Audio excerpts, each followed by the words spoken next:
নবী গো, বড় জ্বালা এই বুকে, আপনারে সালাম দিতে পারি না শান্তি মতো। পাশ থেকে বেদাত বেদাত চিৎকার ওঠে। ইয়া নবী কইয়া ডাক দিলে কয় মুশরিক। মোস্তফা জানে রহমত নাকি পড়া যাইত না, কয় এটা মাইনসের বানানো দরুদ। কিন্তু আমি শুনছি শরফুদ্দিন বুসরিও একটা দরুদ বানাইছিলেন, মাওলায়া সাল্লি ওয়া সাল্লিম দিয়া শুরু। ওইটার ফেমাস লাইন মুহাম্মাদুন সাইয়্যিদুল কওনাইন।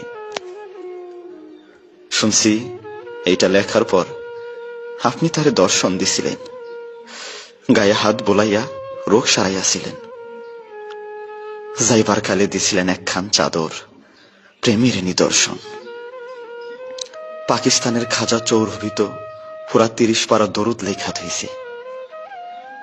তার এই সাধনা কি বৃথা তাইলে?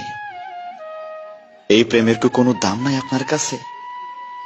না থাকলে আরবি না পারা লোক কেমনে আরবিতে এই কাম করলো? কোথাও যেন গোল পাইকা গেছে, কি একটা যেন হইছে আপনার উম্মতের মাঝে।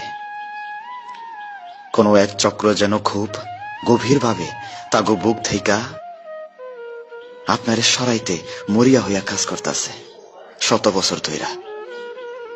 কারণ চেতনা থেকে আপনি সইরা গেলেই মুসলমানিত্ব সইরা যায়। আপনার অনুভবের অনুপস্থিতি আর ইসলামের অনুপস্থিতি যে সমান্তরাল। আপনি না থাকলে যে ইসলামটাই অশ্বডিম্ব হইয়া যায়, অশ্বডিম্ব হইয়া যায়।